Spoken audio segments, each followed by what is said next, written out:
Hear me. I know you're gonna dig this. They'll go to second for one, and now they got the man trapped at third and tag him out. And 2nd and 2, handoff goes to McCaffrey up the middle, finds a little room, lot more room, and he's off to the races. Welcome to the In the Zone Sports Talk Radio Network. You're listening to the Just Us Sports Talk Show with your host, Kate Diggs from Harrisburg, Pennsylvania, the small city with the large heart, and your host, Dana the Hater Clark from St. Petersburg, Florida. Also co-hosting Murray Careful, Baltimore, Maryland. These are your hosts, bringing you the ultimate in sports news for the ultimate sports fan. Make sure to download the Try 99 Nightly app on any smart device and subscribe to In the Zone Sports Talk Television. The cost is $4.95. Thank you in advance for your support. Now sit down and prepare to get into another episode of the Just Us Sports Talk Show. Hear me. What's up? What's up? What's up, everybody? How y'all doing out there? Hey, this is K Dix coming to you live and in color. Hey, today I'm gonna be by myself. Reason why I'm be by myself is because Dana's father's having surgery, so Dana can't come on. So make sure you say a prayer for Dana's father. Mo's family is sick underneath the weather. The whole family is sick underneath the weather. So make sure you give them a shout out in when you bend your knees to pray. But I'm here to say that I'm praying for all of you guys, the whole family. Hopefully everybody is feeling better with the days that come. It just so happens that this is what's going on right now. So I'm here by myself. I'm the Lone Ranger today. Lone Ranger. So you know what that means. I gotta get my voice right to see what I gotta say to keep it all tight. So I got my little water. It tastes pretty good. Iced tea. It tastes pretty good anyway. So let's get with it, ladies and gentlemen. Again, this is Monday, July the 10th, and you know you got the home run derby tonight, if I'm not mistaken. And my man Mookie Betts thinks he can't. Why Mookie Betts think he can't win? Mookie says might be the smallest player ever to compete in a home run derby. He's almost might be the most apathic person. Betts, a legendary Dodger star who heads into Monday night's 8 players bracket style tournament in Seattle as the number 3 seed, doesn't want to do the derby. He isn't shy about saying so either. He's taking part only because his wife Brianna thought it would be a good on his resume that includes an MVP award, 2 World Series titles, 5 Silver Ring Sluggers, 6 Gold Gloves, and 7 All-Pro appearances. That's quite a resume. That's a Hall of Fame resume, if I might say myself. She said, she was like, you've done everything. You've done everything. You would have won it in baseball. Betts recalled. The only thing you have not done is the derby. The only problem, Betts says, he doesn't stand a chance. Let's be real, he said. I'm not a power guy. I do have some home runs, sure. Mookie told it on the afternoon Independence Day. You lead the Dodgers in home runs. You already have 23. It's actually 26 now. You might have fourth 30 home run season before the start of August. Yeah, he said.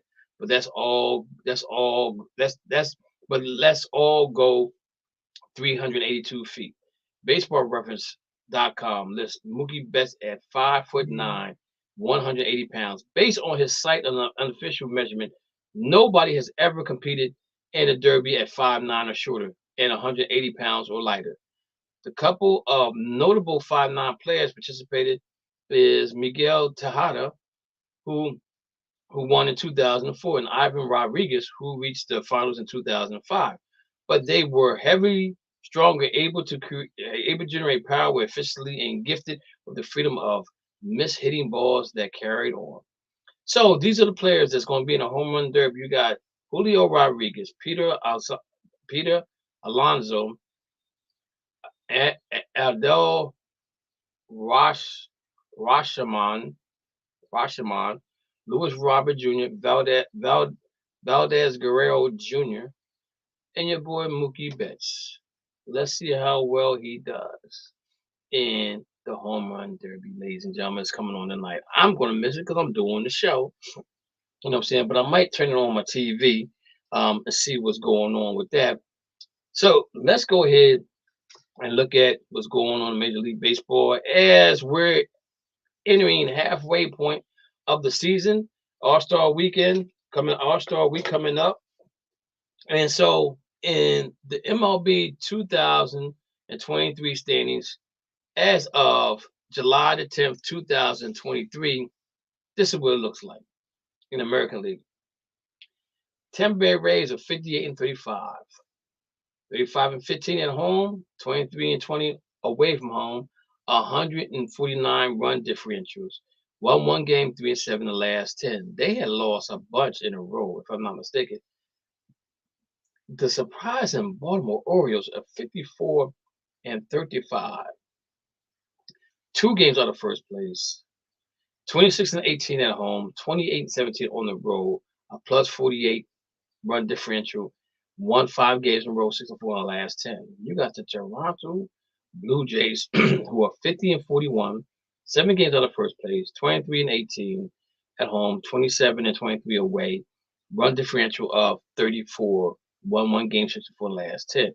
You got the hated Yankees. I hate the Yankees. I don't like the Yankees. Never liked the Yankee pinstripe. Nothing. I don't like nothing in pinstripe. I don't care if it's purple and green or yellow and blue. I don't like pinstripe, period, because I don't like the Yankees. And they're 49-42. They're 7 games above 500. Lost 1 game. They're 4-6 in the last 10. And you got the Boston Red Sox climbing up from the basement. In the Central Division, it look like we got a little entertainment going on here. The Cleveland Guardians are 45-45. They're 24-22 at home, 21-23 away from home, a -7 run differential. Lost 1 game, 6-4 in the last 10. Minnesota Twins are 45-46, a half a game out of first place, 26-22 at home, 19-24 on the road, a plus 27 run differential. Lost 3 games in a row, 5-5 in the last 10. Detroit White Sox and Royals all there. Texas Rangers are 52-39, 27-18 at home, 25-21 on the road, a plus run differential of 148. Lost 2 games. They're 3-7 in the last 10. Houston Astros are 50-41, 2 games out of first place, 25-22 at home, 25-19 on the road, plus 49, plus a run differential of 49, plus 49. Lost 1 game, 6-4 in the last 10. You got Seattle, Los Angeles, and you got Oakland. Los Angeles has dropped down tremendously. They've lost 5 games in a row. Trout's out. Shoutani's out. Well, I think Shoutani might be back, but Trout's out. Internationally, you got them smoking, as they say, smoking Joe Frazier. You got my man Dane in the house. His Atlanta Braves, they are 60-29, 30-15 at home, 30-14 on the road. They are plus 147 run differential, but they lost 1 game. They're 82 in the last 10. The Miami Marlins are 53-39, 8.5 games out of first place, 30-18 at home, 23-21 on the road, a -5 runs, 1-2 in a row, 5-5 in the last 10.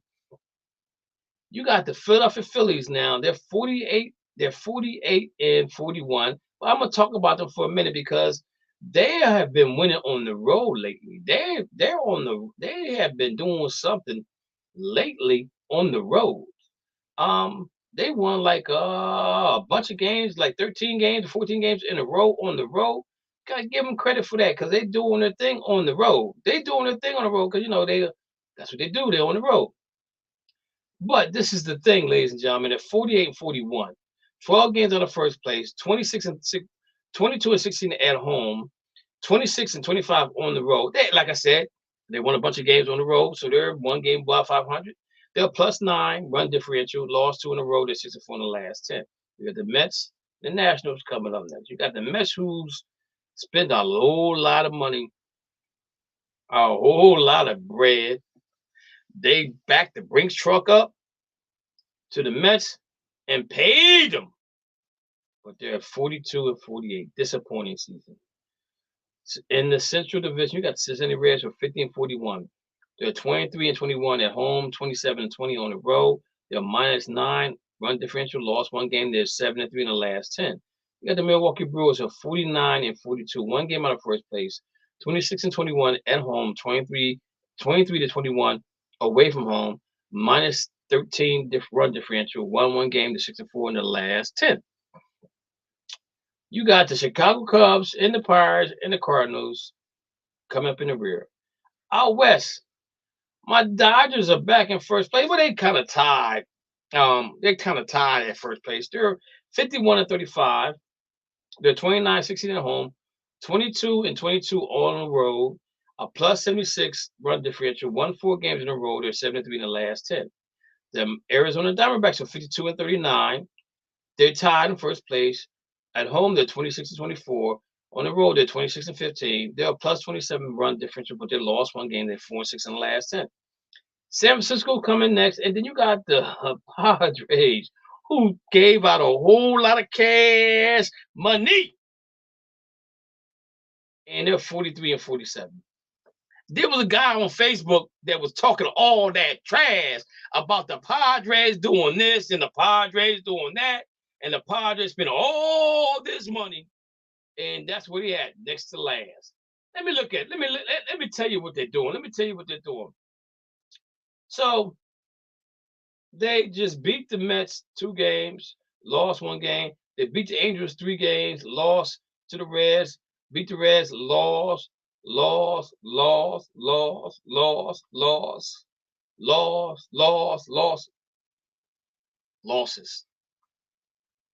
Padres. They was gonna be they're supposed to be the hottest team in the major leagues. I wonder what's going on with them, ladies and gentlemen. Can't they get it together?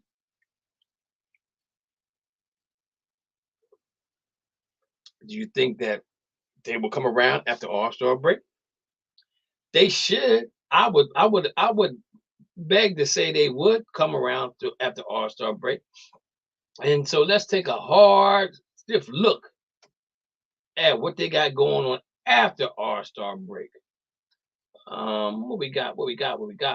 They got the I want to go with the second half. Let's go with the second half. Let's see what we got. It don't get any easier for the Padres. Don't get any easier for the Padres. Let me tell you what they got going on. They come back home. They got 4 games in Philadelphia. Then they on the road again. They got Toronto, 3 games for Toronto, 3 games with Detroit, 3 games with Pittsburgh, 3 with Texas at home. Then they go on the road again against Colorado. Then they got the Dodgers from August 4th to August 7th. Then they got Seattle, Arizona, Baltimore. Ooh, they got to play Baltimore. Baltimore comes out that way. That should be a good one. That should be a good matchup. They got Philly. Then they go back on the road for a long time again, and they end up with a road. This is incredible. So from September 18th to September 24th, they have 1, 2, 3, 4, 5, 6 games at home. From September 25th to October 1st, they got games on the road. They got 6 games on the road. Wow, their schedule is rugged, baby. I don't know if they're gonna be able to make it out of that. They got a rough schedule, rough schedule. As McRuff would say, rough schedule, ladies and gentlemen. They got a rough. I'm gonna take a look at the Dodgers real quick. Let's see what the Dodgers got going on in the second half. They won 4 in a row. They keep it up in the second half of the season. Let's see what they're gonna do here. Let's see what the schedule is looking like. Let's pull this thing up. Pull it up. First half. Second half.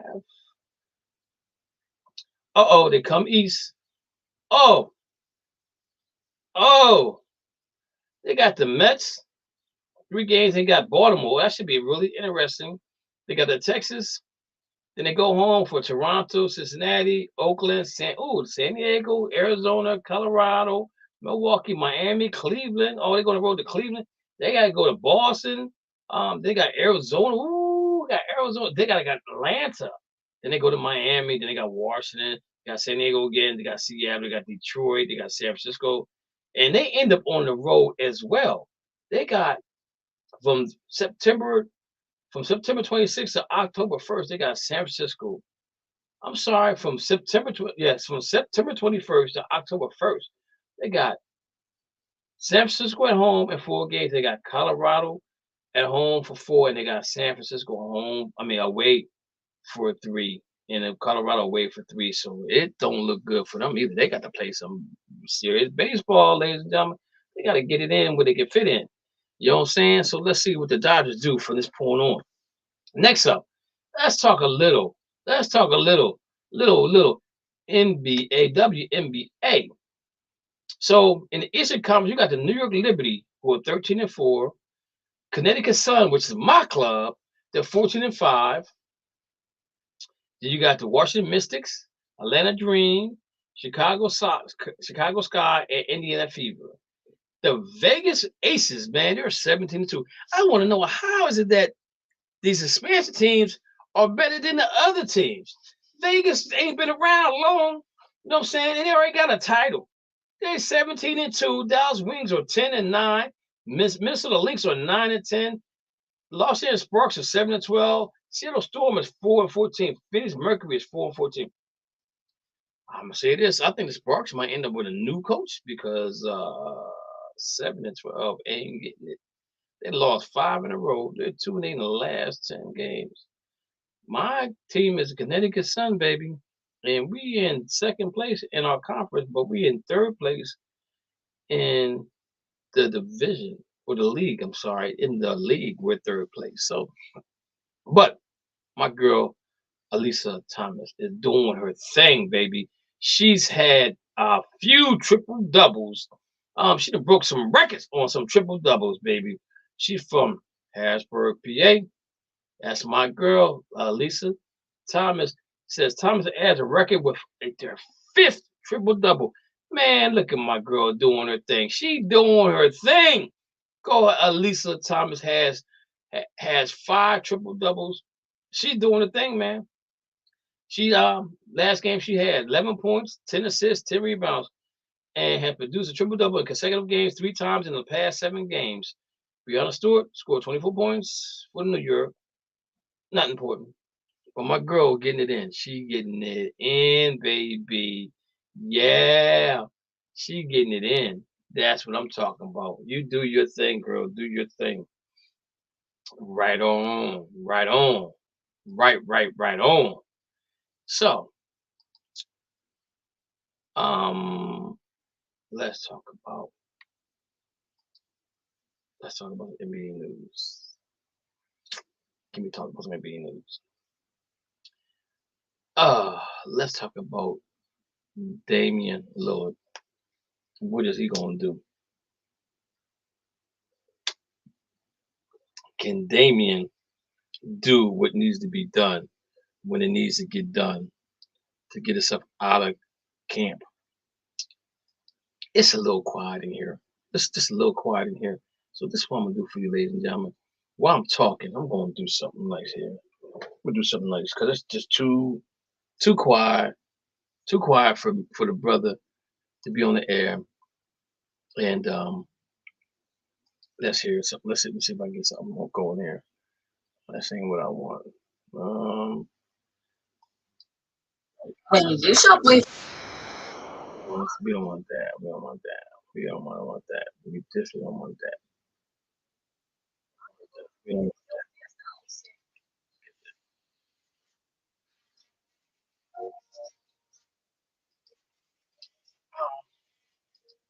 What about this way? This sounds pretty nice. Do you think I can rock this? while we talk. Like,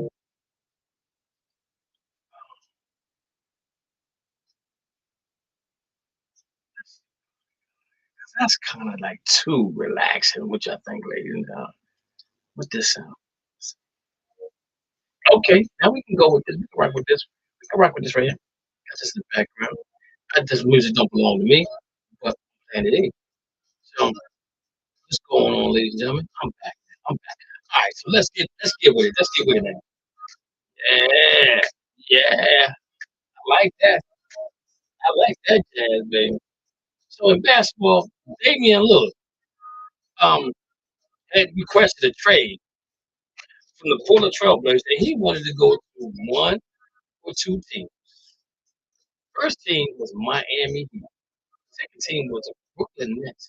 Right?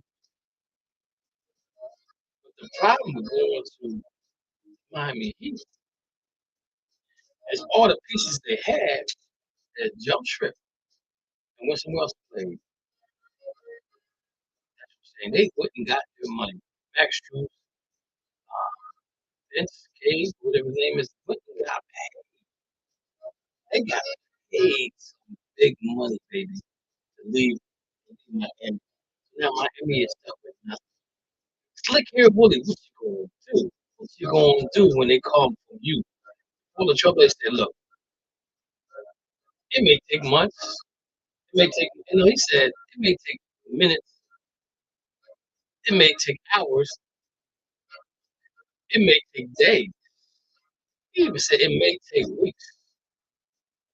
It may take months for Damian Lillard to get traded to go somewhere else because he's not going to settle for just anything. He wants some quality pieces back. For Damian, who I consider probably the second best Portland Trailblazers that ever put in a uniform. At first, I gotta go with my boy Bill Walton. He was the baddest thing that Portland Trailblazers ever had. He was a hoopster. He was a he was a shit starter.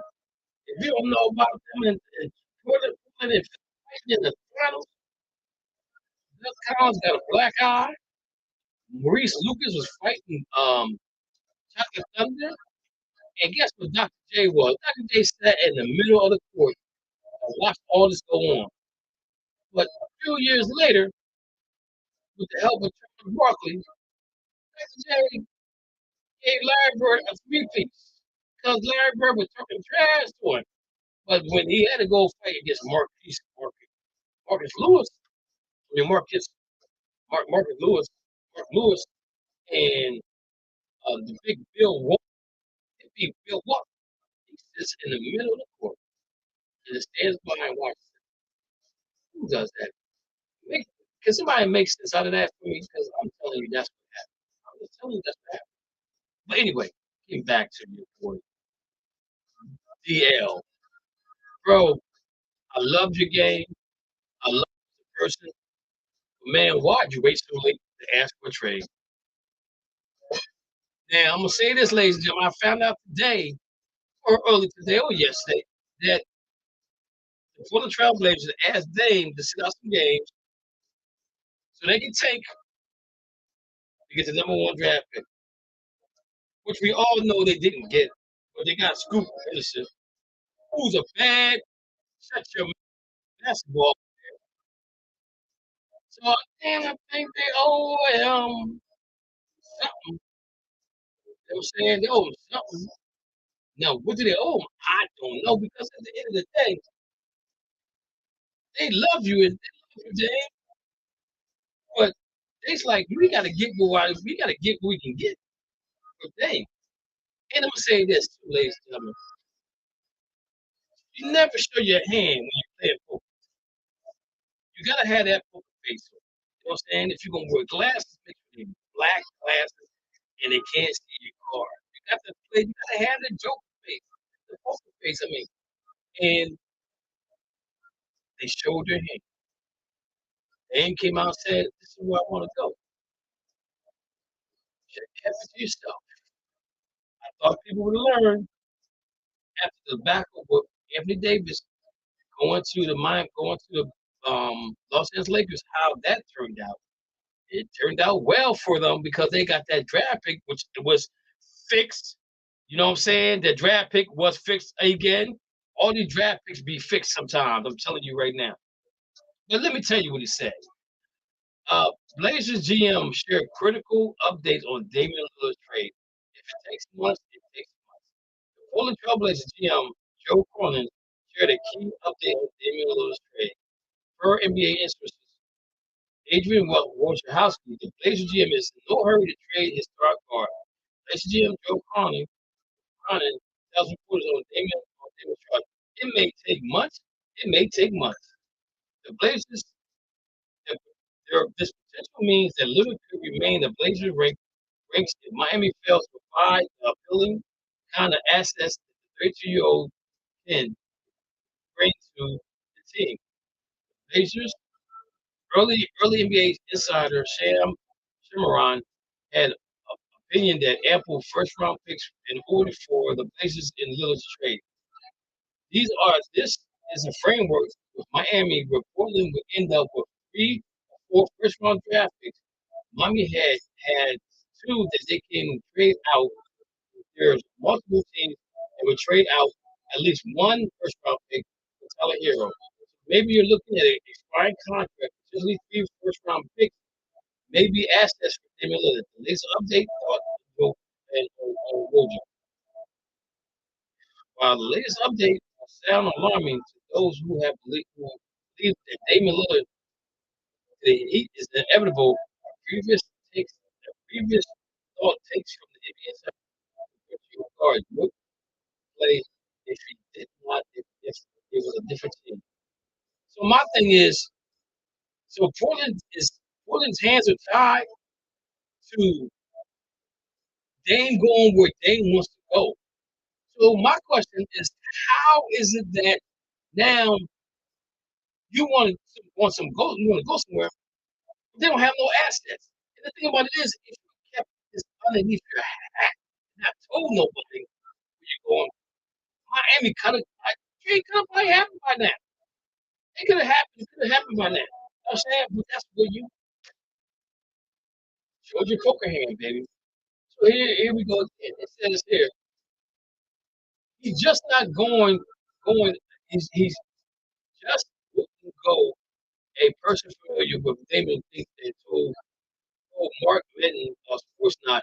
He just wouldn't report. I don't think the other team would trade for him knowing that he doesn't want to be there. The person familiar with Lillard's thinking told Sportsnot he's a first ballot Hall of Famer, so they should respect his wishes. Should a trade not come through, chances are the media takes will turn out to be the truth. Be the truth.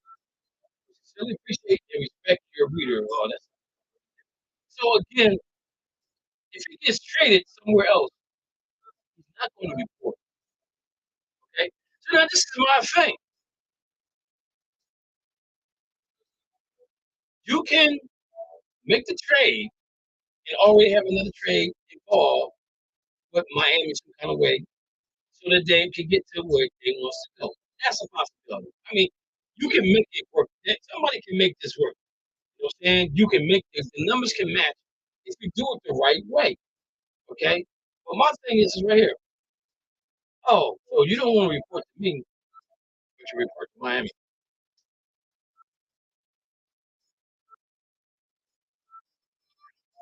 I can say this right here. If I'm Miami, I'm talking to other teams. Can you help me out? Can you do me a favor? Can you do me one? Can you do me one? Can you give me a favor? Can you do me one thing? Can you do one thing for me? That's what I'm asking. I ain't asking for a lot. I'm just asking you to do one thing. You know what the problem is? The GMs and the NBA think that Sick Hair Willie is arrogant. He's gotten away with so much recently that nobody wants to give him any help. You hear I said nobody. I mean nobody, I mean nobody. So all I can say is that I think Dame's gonna be in Portland wins the cup. And I'm gonna say it again. Everything ain't. Some things ain't for everybody, and everybody ain't for everybody. And like how my grandpa used to say, everything ain't for everyone. That's the way I look at this damn thing. If you'd have kept it underneath your hat, try to make this trade, then you might have been straight. You know what I'm saying? But you wasn't straight. Now you're in this situation. You gotta figure out how you're gonna get this done. I don't know. Can they? There's some NBA executives believe that the trade will happen, but why should Portland settle for less? If Portland wants 4 first rounders, why not get it to them? Get those 4 rounders some kind of way, Miami. Slick hair Willie, figure it out. You know what I'm saying? Slick hair Willie, you figure everything else out. Figure it out. Make it make sense so that you can go ahead and trade him to somebody else. And that's my thought on that right there. So my thing again is slick hair Willie, figure it out. Because the thing about it is, slick hair Willie, is that you need the pieces, and the picks to make this trade happen for Damian Lillard to come to Miami. You don't have it right now. How do you get slick hair Willie? You know what I'm saying? I say you bring in 4 or 5 other players, 4 or 5 other teams, and you kind of make this thing work in that aspect. That's what I'm saying. And Tyler Hero, you say you get rid of Tyler Hero, you know what I'm saying? But I'm just gonna give you guys a little update on what their roster looks like right now. I can find out what their roster looks like. Miami. Oh yeah, Miami. Depth chart right there. Kyle Lowry, we're thinking about releasing. Tyler Hero is a shooting guard who they looking to trade. Gabe Martin ain't going nowhere. Emma Bond's not going anywhere. What else you got? What you got? Josh Richardson, Duncan Robinson. What? How is that going to help pull the Trailblazers? I don't know. I'm just saying. I have no idea how this is going to happen. But you got to make it work. You got to make it work. But I'm just saying. On other news, Jalen Brown is still likely moving closer to the agreement. Somebody told me that it wasn't going to happen. Somebody told me that it was never going to this thing was not going to happen. They said that Boston don't have the money to pay Jalen what he's getting to get paid. I said, I'm just trying to figure this one out. I'm trying to figure this thing out. Somebody needs to like, they got the money. So let me tell you what's going on. As far as the Boston news is concerned, Jalen Brown contract is one of the updates. One of the updates the team has offered. In the latest athletic Jared Wise, one of the crucial questions has been budget Browns. July 4th, that the Celtics and Browns camp were expected to pick up talks at Summer League. The league sources told the Athletics that he had gone as expected so far. The two sides started to make progress, likely closing to agreement in the coming weeks. This comes as good news for Celtics who are looking to retain Brown services earlier. Alice, but the reason for the delay was the string of free agency activity. Brown averaged 26.6 points, 6 rebounds, 3 assists. Nash records both was held in the playoffs, averaging 19.6 rebounds and 3 assists against the Miami Heat. They said Boston will not think twice for off the star guard lucrative contract, even if it means Boston over $800 million for the salary to Jason Brown, Jason, excuse me, Jalen Brown, Jason Tatum, and the latest Christmas Porzingis. For the Celtics, signing Brown would mean not pursuing Damian Lillard. So the Saints trying to pursue Damian Lillard because he doesn't want to come. But my thing is, I was told that Boston can't do that. They ain't got the money. They ain't got the money to do that. They ain't got the moolah. That's too much money for two players. You're talking about two all-star players. First team, second team offense.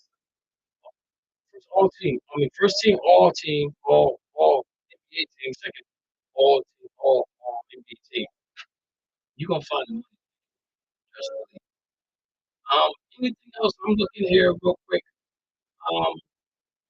So James Harden situation in Philly is just that situation.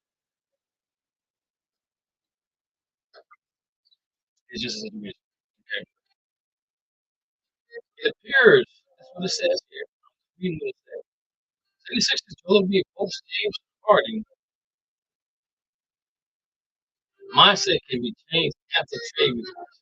So now I'm gonna say this before I read this thing.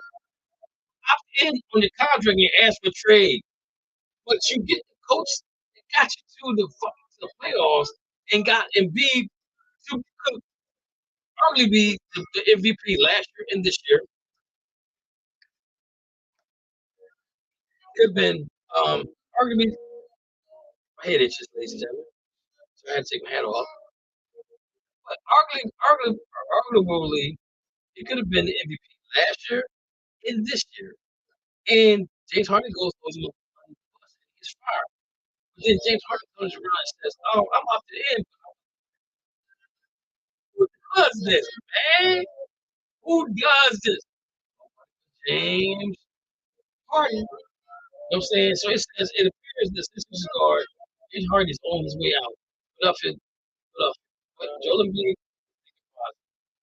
Showtime, Rick Show, Nicole, which was 2003 MVP about the situation press about Harden's trade to the Sixers. Spoke to Joel Embiid about their running trade request.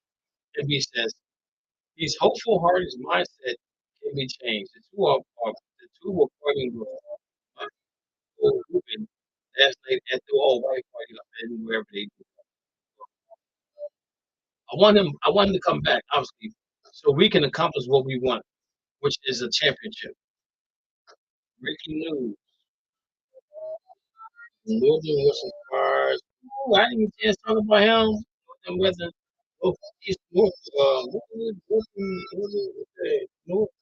Northwestern SPURS. Anyway, I want him back. Obviously, so we can accomplish what we want, which is a championship, and we said. Hopefully his mindset can be changed. Other than that, I'm just so happy to be at his friend. We close and we're grown since we got here. And you know, that's what I'm excited about. And I'm excited to keep that friendship for the rest of our lives. Are you enjoying this after this season? 21, 22, average season. Average 21 at 6 rebounds, 68 games, and helps us to earn the third seed in the Eastern Conference. Each second round in both seasons, but they stalled out Miami and Boston. Continue to develop. Has seen the franchise fail to surpass 2000. Ladies and gentlemen, 10-time All-Star exercises option team, but it came with the exception that he would be traded. And he was clearly trying to change that. The 2014 31 pick had his best 2 seasons since starting going the recent MVP season, being a clear example of chemistry between the two. Harding's stats has been consistent since he joined, but the prospect of playing with the league and new coach being big into 2018-17 MVP. And so, my question is right here with Embiid. Dude, come on. Check it out, man. Go ahead, do what you got to do. Make your boy Embiid happy. Go back one time for Embiid. Embiid says, I need you on the wall. I want you on that wall.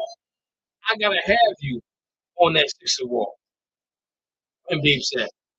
So Embiid said, so Harden, what you gonna do? What you gonna do when they come for you? James Harden wanna know, and so do Embiid. If you gonna ask for a trade, where? Who wants you? Where you going? Who needs you? You're too old. Even Houston said you had interest in Houston. Houston had interest in Houston. So their eyes was focused on the prize. His name was Van Vliet. Van Vliet. As your point guard of the future. It's simple as that. And my thing is right here. You want to go to Houston because of the money. Let's be real. Let's keep it real, brother. I ain't mad at you. Get your pockets paid. That's what I'm saying. Get your pockets paid because you're supposed to do that. You're supposed to get your pockets paid. But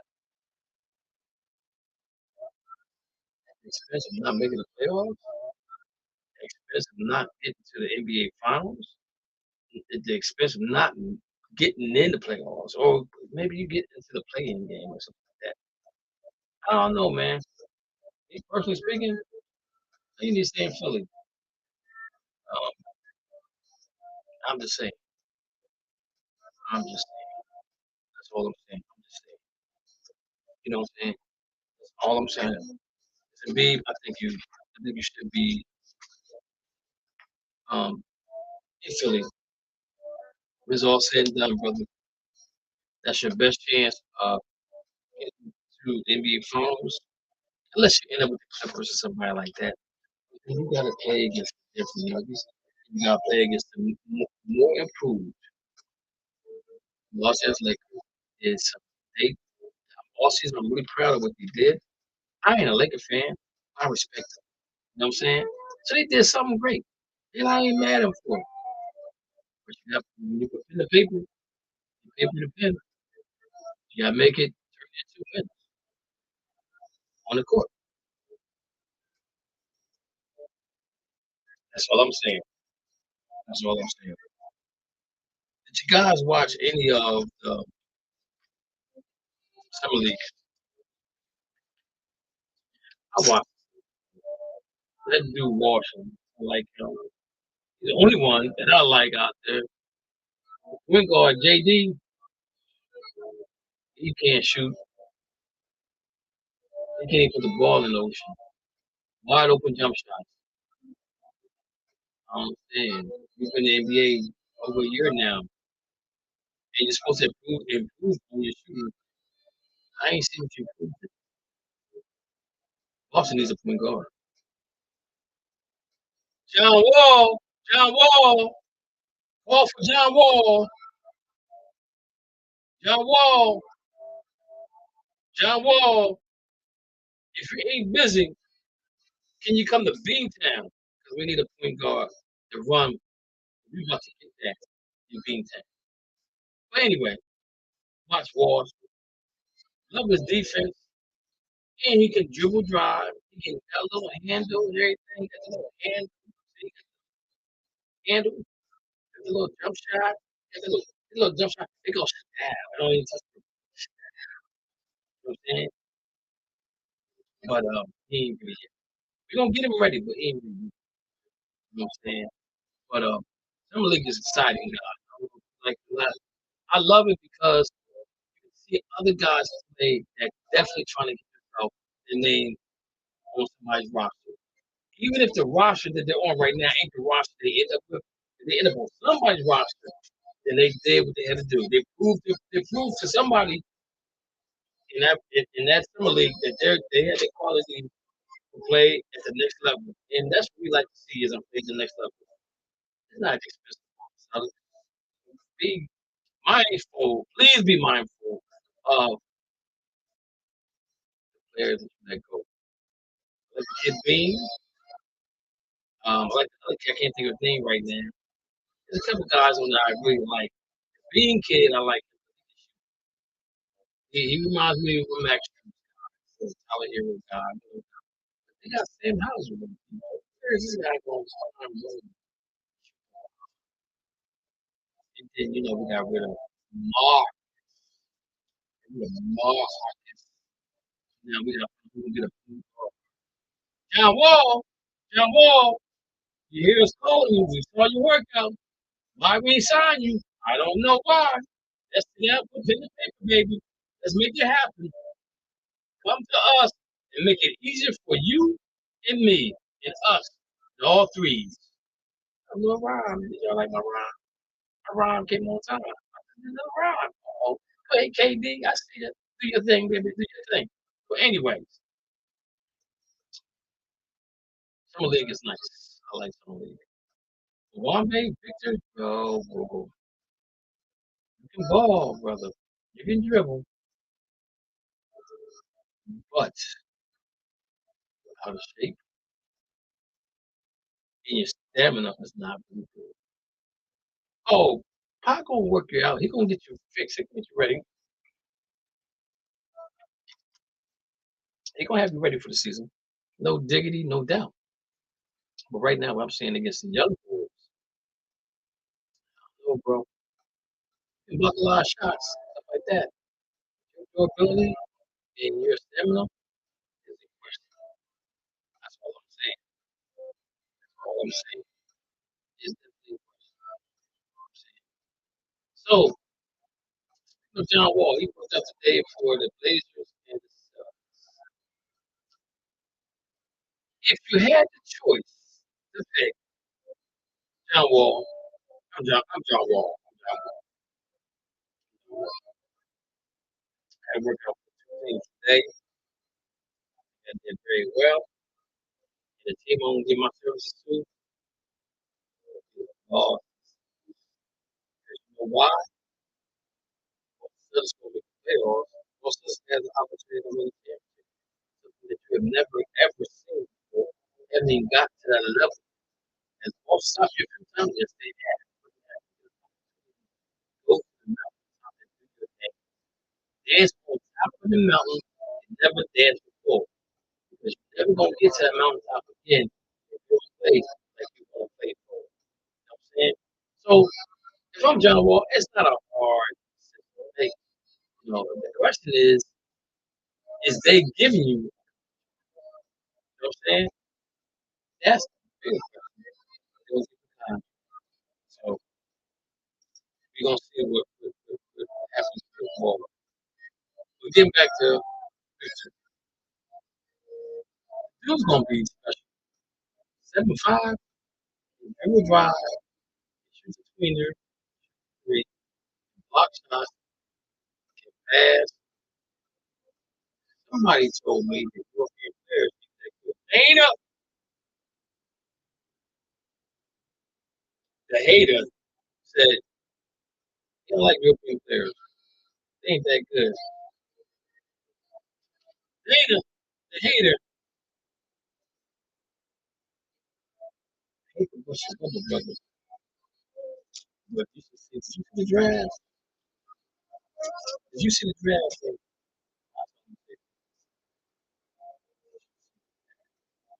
Yes. So anyway, do your thing, brother. You think you're gonna be looking at year. You should be able to make the all star as big as you is, as tall as you is. Do what you do, how you do what you do best. So I ain't mad at it, even though that's the team you should go to. And like I said before, they fixed this thing up. Oklahoma City Thunder. They're 7/34. Ladies and gentlemen, 7 is 7 years. Slash is slash. 5 is how many first round draft in the next 7 years. Whole lot. Um, oh my lord, there's a whole lot. Here, Oklahoma City Thunder general manager Sam Presti covered the draft picks more than any other peer in the NBA. On the latest trade, Oklahoma now has a record number of draft picks in the next 7 years. Saturday, Oklahoma City Thunder traded Patty Mills to Atlanta Hawks for Ty Washington Jr., Usman Garuba, Rudy Gay, and a future second-round pick. The deal ahead allowed Atlanta to create cap space, while the Thunder added their massive arsenal of draft picks in the coming years. As highlighted by ESPN Woj, the Thunder now have 35 draft picks in the next 7 years.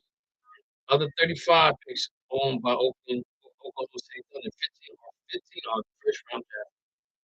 I'm sorry, all of them are 15. That leaves 20. It's almost half first round draft picks in the next 7 years.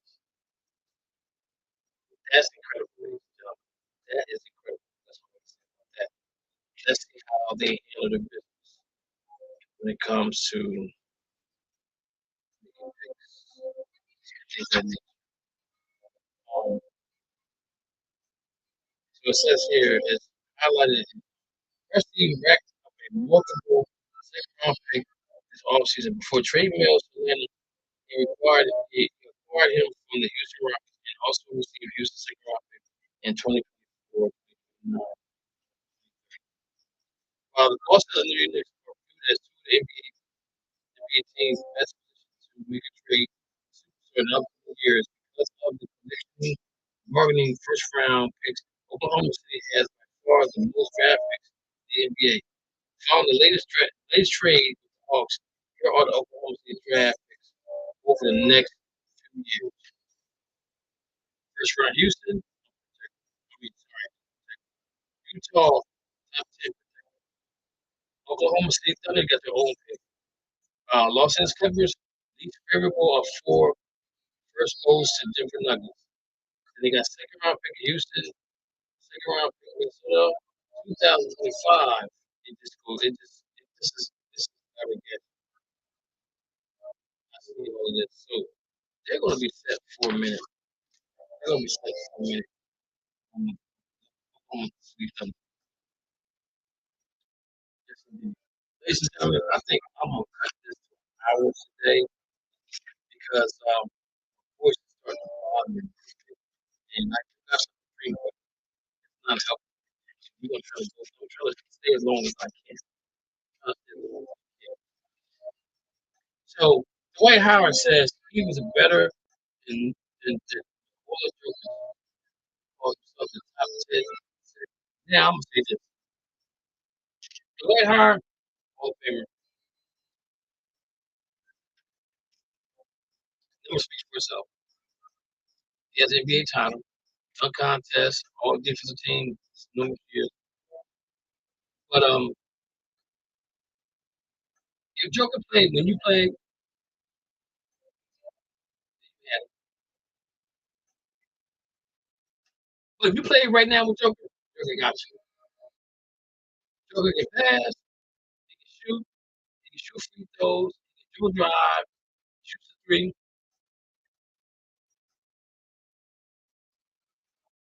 But you had to work on a while ago to get that. So I get your point. I just don't agree. Okay? I just don't agree. Next up, ladies and gentlemen, is we're gonna talk a little Saudi Arabian money ain't funny. You know what I'm saying? Saudi Arabia funding multi-billion-dollar sports investment, football, golf, and more. Here they come, here they come. Saudi Arabian Nights riding through the dark, the swords, chopping down the trees and coconuts and everything you can see from, because they got that deep pockets, they got the old money. XT, black gold, as they say on the air, they got make money great. So let me read. Not only did they take over, not only did Live take over PGA golf, but somebody told me, James Beverly, I ain't gonna say his name like that it was never gonna last. It was a short-term goal to give people cash. Made another rhyme. Man, I'm rhyming all night, ain't I? But I said to Terry, I said, get the when the iron's hot, you gotta get it while the iron's hot. Don't slack off. Get what you can get. You know what I'm saying? It's just that simple, and that's it. But tell Terry that he don't want to hear that. He does not want to hear that at all. I'm saying to myself, why not? Because the thing about it is that you didn't believe me when I said about the money. They golf players was getting that cheese, that bread, and you can't get mad at him for that. No, you tied with Tiger. Now what's going on? It's called live now. It says live to be rich. Live to be rich. It said just live to be rich. Don't just live, but live to be rich. So who don't want to live to be rich? To play golf under the PGA, who is mafia in golf, but the PGA got mad because Liv came in and said, "Yo, I'm paying you and win. I'm gonna give you the money that you rich." So this is where they're going with it. It says sports community has already seen the impact behavior can have when okay, someone got some out of line with us. Is that my man Lou? Is that Cool Hand Lou? Yeah. I got Lou on. Let me turn my music off. Lou, what's going on, brother? Well, with the alcohol, we got the one thing going on almost tonight. Okay. Uh, yeah, I mean, basketball, we are loaded. Yeah, man. This is like Christmas in That's why that is. this is like Christmas in July, huh? When it comes to the Yeah, sports on TV, man, I tell you what, I'm loving it. Like they said at McDonald's, I'm loving it. And so Lou, I'm reading right. about the Saudi Arabians right now and how they Yeah. are Uh-oh.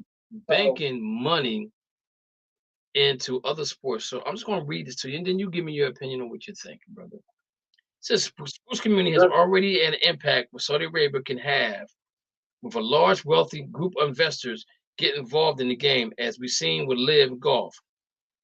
Some of the very best golfers in the world spurned the PGA Tour previously, the largest, most respected golf brand in the world, to chase the large offer by Live, which somebody told me it wasn't going to last. Terry Beverly, I'm putting you out there. I'm putting you out there on blast, brother. Yes, he is. Seeing the overwhelming success experiencing golf, now there's another group set to emerge out of Saudi Arabia, and they're looking to venture into other sports instead of just golf. These include football, soccer, tennis, and more.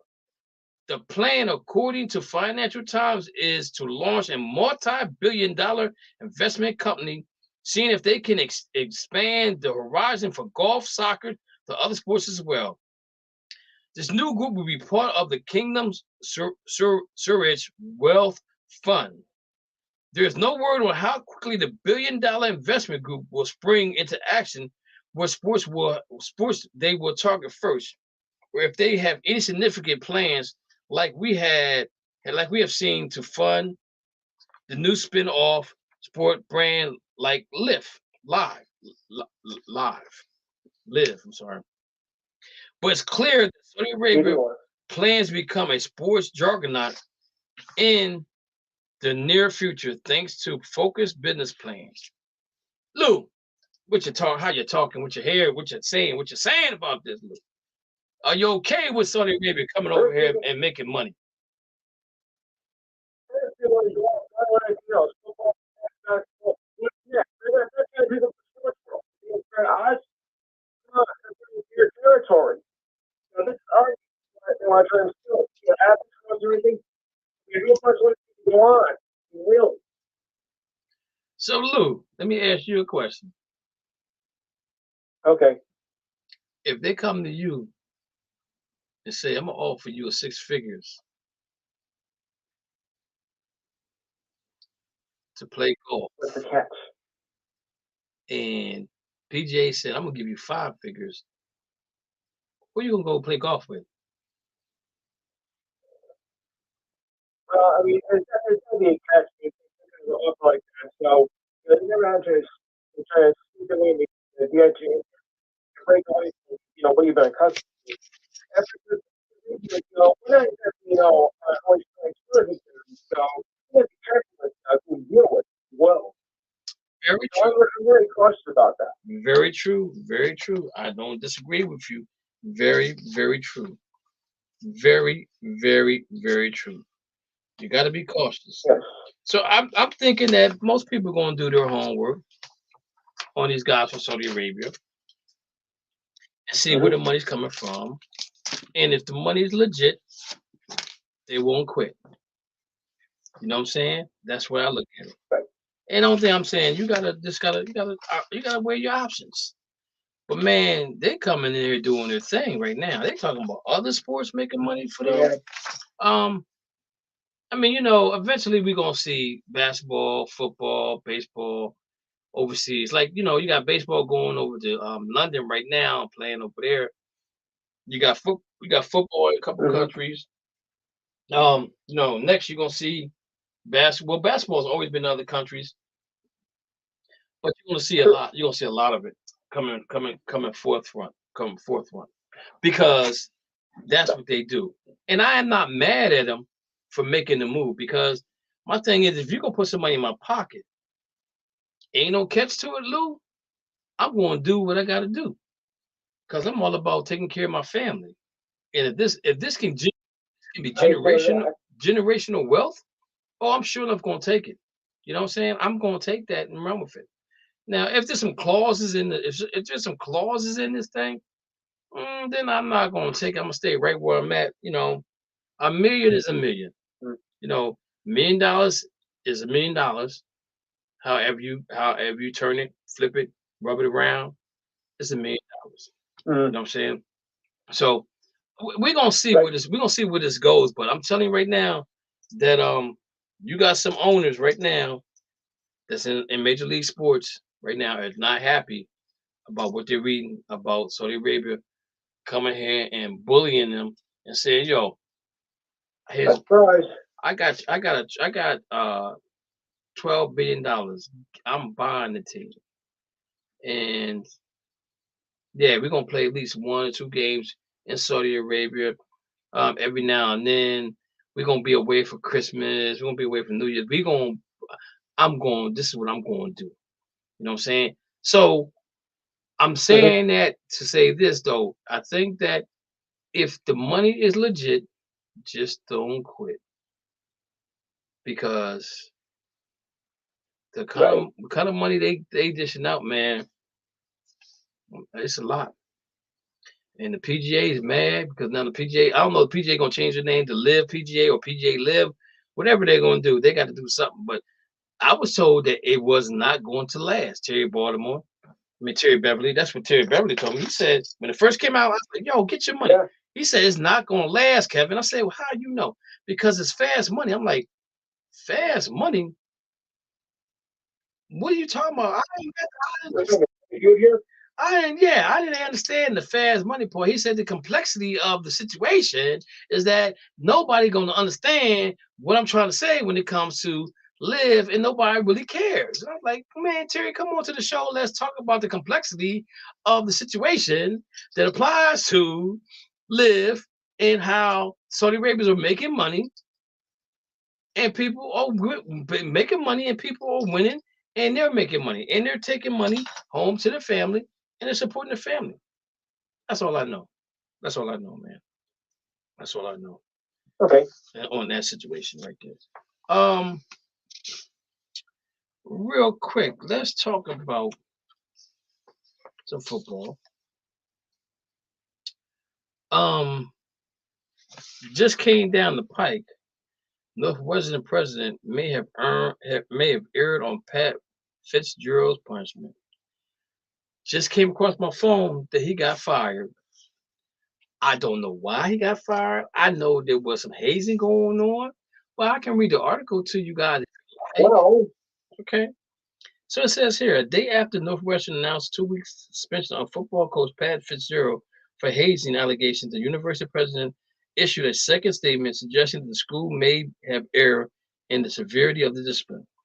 Last Saturday, University President Michael Shield sent a letter to Northwestern community that he and the school perhaps had gone far enough in suspending the longtime face of the program for 2 weeks without pay and determining an appropriate penalty for the head coach. I focused I focused too much on what the report concluded he didn't know and not enough of what he should have known, the letter said in part. As the head coach of one of the athletic programs, Coach Fitzgerald is not only responsible for what happens with the program, but also must take great care to uphold an institutional communicating to the student's experience. Clearly, he failed to uphold the commitment and failed to sufficiently consider the failure in living a sanction. Shields said that he had a change of heart after speaking with the family of the former player who had really made the allegations of wrongdoing. ESPN reported that the player and the school spoke directly on Sunday as well. The new punishment will be considered among Northwestern Board of Trustees and other university leaders. Fitzgerald initially suspension began Friday. Fitzgerald, who is 48, had been the head coach of the Big Ten program since 2006 and was one heck of a coach. Previously a two-time consistent All-American linebacker for the school, the university received a complaint in late November allegation insisting of hazing that occurred inside the team's locker room and at the off-campus practice in Kenosha, Wisconsin. Investigators spoke with more than 50 people currently are previously affiliated with the program and received emails and player surveys data dating back to 2014 per executive summary of the probe. 2014, Lou, we're talking almost 10 years ago. I got a problem with this now. We're gonna talk about we're gonna hit that 10-year thing too. This investigation team determined that the claims were largely supported by the evidence gathering during the investigation, doing a separate and consistent first-person account from current and former players per summary. While the investigation did not uncover evidence pointing to specific misconduct by any individual football player or coach, participation and knowledge of the hazing activity was widespread across the football players.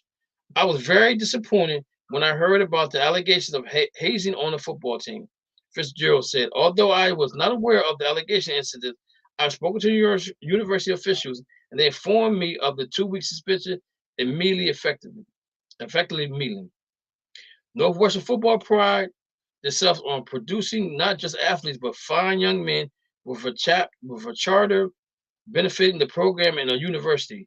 We hold our students, athletes, in our program to the highest standards. We will continue to work to exceed those standards moving forward. A statement was collected and current players released Saturday night called into question the validity of the accusation. Okay. It is disheartening to see the allegations brought forth against our team has been aggregated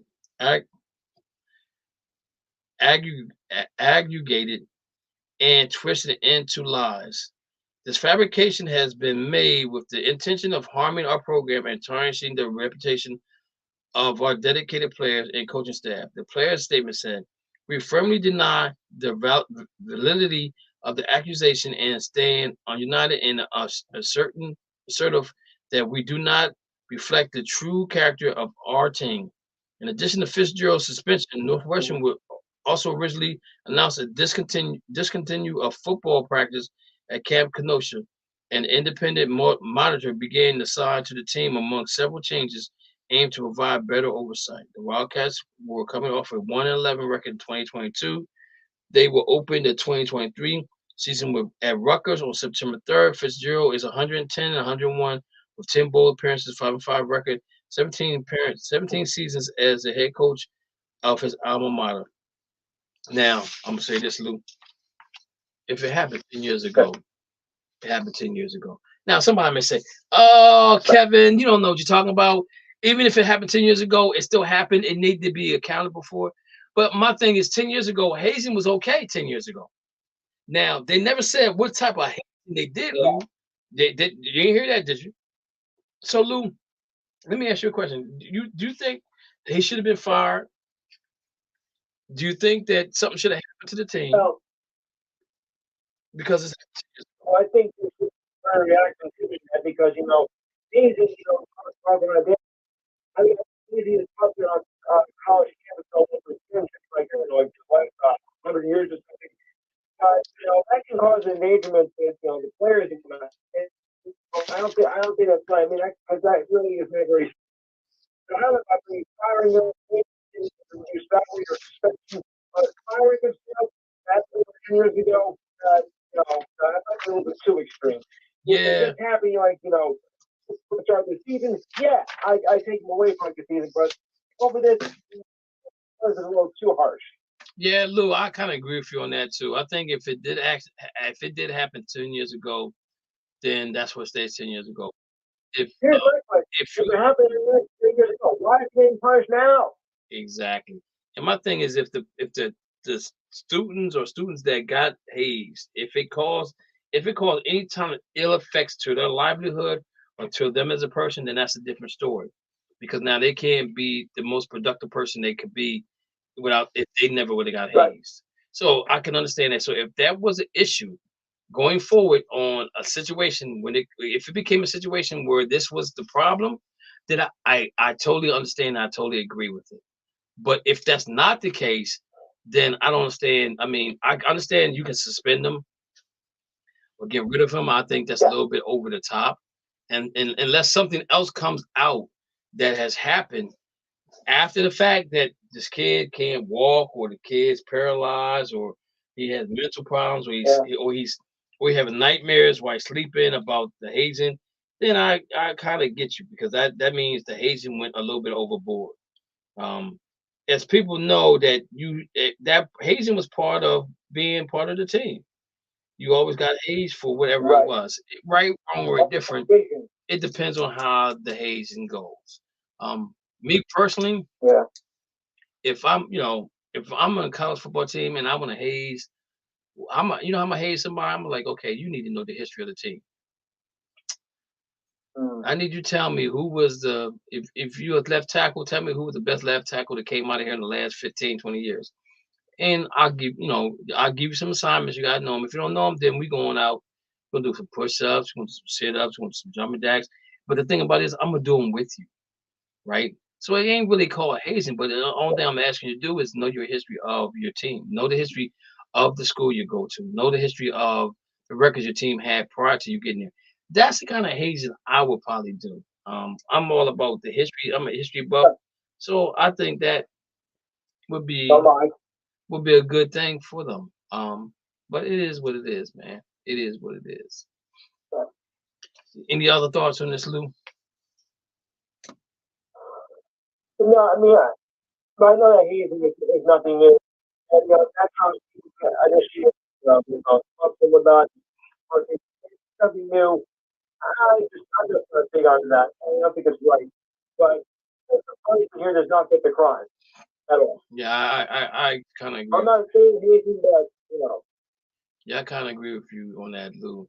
And Lou, we're probably gonna be on to 8 o'clock tonight because Mo's not on family issues and Dana's not on because of family issues. And I wasn't prepared to talk for the next 2.5 hours. So I'm gonna probably do till 8 o'clock tonight. Because I just don't I'm going to take you back on. yeah, I wasn't prepared for that. If I'd have knew ahead of time, then I probably could have prepared myself for this. But that's a long time to talk by myself, even with you on the line. But I just want to give you a heads up on that. But before we move on, let me go. Let me give everybody my Black History moment. Oliver Lewis, 1856 to 1924. In 1875, Oliver Lewis became the first jockey to win the Kentucky Derby, America's longest continuous sporting event. Lewis was born in 1856 in Fayetteville Country, Kentucky, to his parents Goodson and Eleanor Lewis. Lewis was born free, but there's still no known about his parents or family. Lewis was only 19 years old when he entered the first Kentucky Derby. The race was held at what was then the Louisville Jockey Club in May 17th, 1875, but is now known as the Churchill Downs. 10,000 spectators watched this first race. Lewis rode a horse by the name as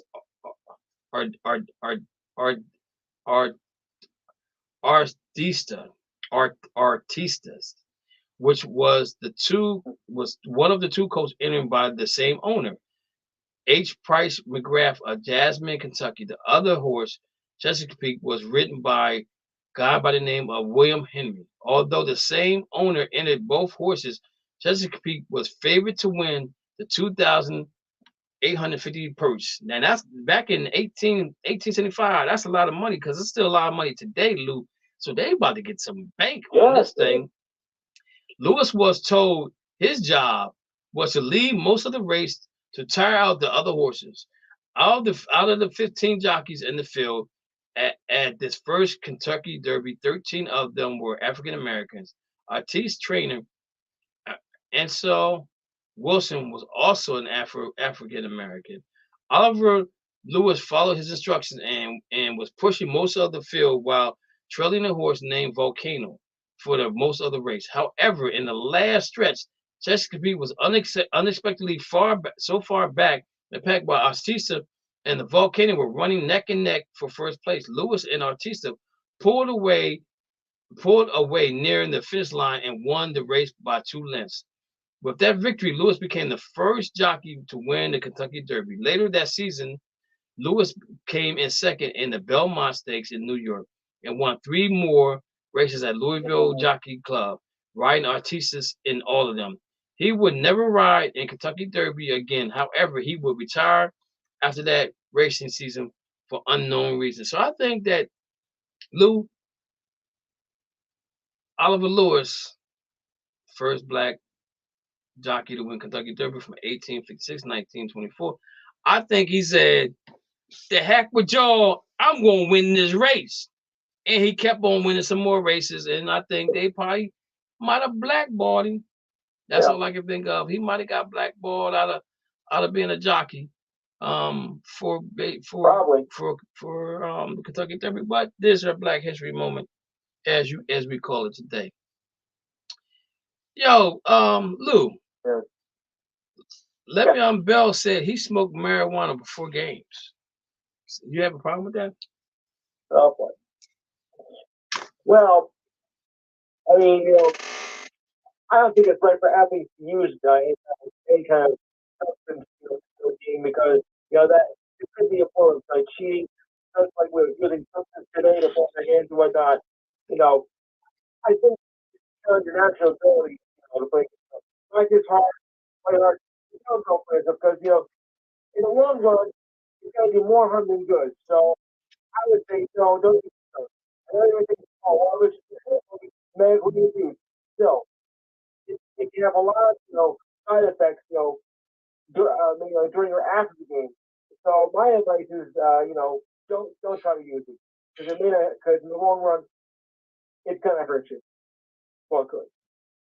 Yeah, I totally agree. Wait 1 second.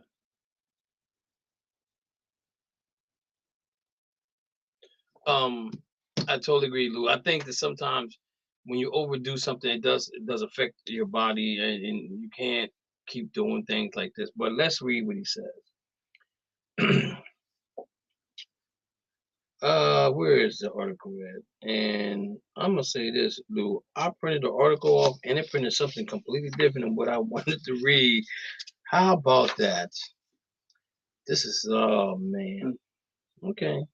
Well, He said they smoke weed before the game. I think weed now is currently okay to smoke. I think you don't get fined. No, that's basketball. I think basketball you're allowed to smoke weed, smoke marijuana, and not be Right. fined for it. Football you still can be fined. But now this is my question, Lou. Yeah.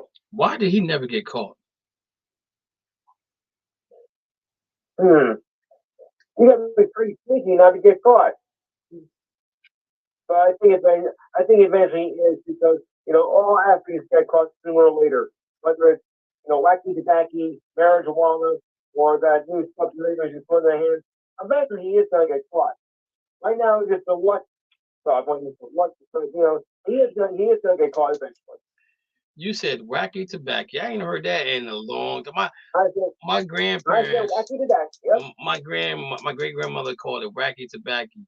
She used to say, she said, Kevin. I said, yes, grandma. She said, why that boy act like he on that wacky tobacco? I said, what is wacky tobacco? She said, the marijuana.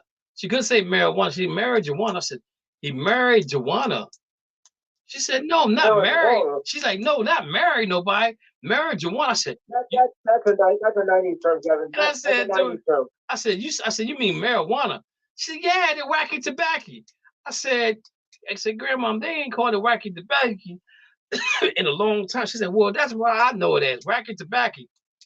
She said, and that boy act like he on that stuff. I said, okay, Grandma. I said, I don't know nothing about the wacky tobacco because I never did the wacky tobacco. I just did smoking the air. That's all I did. I smoked the air. Yeah. So, real quick before we get off, we got like 9 minutes left to go. NFL doesn't want to go to grass. They want to stay with turf. And right now they're doing a survey, or they're doing an investigation on the field to find out if what's better for the football players, real grass or AstroTurf. And they're saying that, excuse me, the AstroTurf is not that bad, but I'm saying I think that AstroTurf doesn't give like football. If football, I mean, it's grass. If grass gives, like you can slide in grass all day long. You're not gonna get your foot hung up on the AstroTurf or anything like that. So I think that the NFL players, I think this might be something NFL players bring to the CBA, coming real soon to your neighborhood, about how they want to do grass instead of doing AstroTurf. And I think if it's left up to the players, then the NFL coaches the NFL owners need to do it, because even though they work for them, you giving these guys mega money, you giving them generational money, wealth to play a game of football, and when they get hurt, then you don't want to guarantee the rest of the contract. So I'm saying to myself, if getting a grass field is going to make my players better, keep my players healthier, then why not do it? Lou, what's your thoughts on that? Why not? Because AstroTurf, seems to cause you a lot more injuries than natural grass. They suffer more leg injuries and whatnot, and concussions. That's a very hard surface to play on. And these guys are soccer. Is it going to guarantee you will lose? No, but it'll reduce the risk, and I think it's going to reduce a more severe risk. They're playing at a hard act, and when you fall down, they usually fall down. So what else are they fucking getting up? Yeah. That's a lot safer than that's only AstroTurf stuff. I hate it. Yeah, I don't like it either, man. And I think that if you see a major player, if you see a major player get hurt on the AstroTurf, then you're gonna see the owners want to go to grass at that point in time. Somebody like Justin Herbert, Joe Burrows, and you ain't gotta worry about my man Mahomes, because they play on grass. And if you look at, let me look at something real quick. I just want to look at something real quick for the Kansas City Chiefs. They play on grass, right? So they're so they got 8 games on grass. Okay, and the way the season looks right now, they play Detroit at home. Jacksonville got grass. Chicago got grass. The Jets has AstroTurf. Vikings have AstroTurf. Broncos have grass. Chargers have AstroTurf. Broncos have grass. They play. Broncos got grass. Dolphins got grass. Eagles got grass. Raiders got AstroTurf. Packers got grass. Buffalo, I think, is AstroTurf. Patriots got AstroTurf. Bengals got grass. So they're having. So the majority of the games plus the 8, they got a lot more games on grass than they have on AstroTurf. So I think Mahomes could be safe. I don't know about anybody else. Oh. I don't know about the other stadiums that has AstroTurf, other than grass. So I'm just saying, I think that if the career can last longer for a player, if you let them use grass instead of AstroTurf, I think that's better for you. I think that helps the longevity of the player lasts longer in NFL when you got grass. I don't get it. I mean, I ran through grass and I fell and bumped my head on the grass, and we played football in the wintertime, so there was snow there and things of that nature, but it was grass. And I think that now you're going to really see a lot of players fight to get this grass situation taken care of in the NFL. Now I know a lot of some teams they practice on grass, but they play on AstroTurf or fake grass, whatever you want to call it. You know what I'm saying? So I don't know. It's an iffy situation, but I think that if it comes down to one of the situations in the CBA, you might hear about it coming up soon with the CBA for the NFL, because again, guys want to play longer than what they've been playing longer. And if just think about this. Odell Beckham tore his knee up in the Super Bowl at home on AstroTurf. If he don't on AstroTurf, he doesn't mess his knee up. He becomes MVP of the Super Bowl for real, and he might still be with the Rams. I don't know, but I'm just saying that's how important it is when you play on grass compared to playing on AstroTurf or fake grass, however you may call it or see it. All right, Lou, it's 8 o'clock for me, brother. I'm going to get off. My throat is, as you can tell, I'm coughing right now. I had something to drink, but it ain't working right now. And so I can't do another hour and a half right now of doing talking. So I want to apologize to everybody for not being on as long as I'm supposed to be on. I did have someone supposed to be calling in, but they haven't called in yet. I got the text message from them, but I wasn't going live on Facebook because I don't do live on Facebook. Only the last Mondays of the month that I do live on Facebook. The only reason I did it last week because I was out of town and I wanted to get the gauge of an audience. So that's why we're doing it now on YouTube and on television. So Lou, I appreciate you calling in, man. I really do appreciate it. You keep up your good work as always. Tell the family I said hello. I will. Hope you guys enjoyed your 4th of July. Yeah. And just keep doing what you're doing, Lou. And for everybody else out there, again, I apologize for getting off early, but the throat ain't what it used to be because I ain't got nobody here to help me be who I need to be. So check this out, ladies and gentlemen.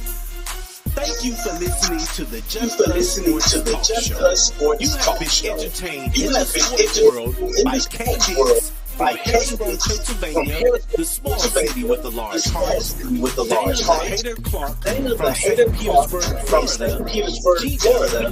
G-Dub from Austin, Texas.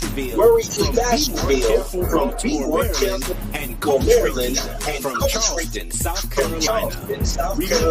We throw stones and we do live in glass houses. Big time players make big time plays. It's time to be ready.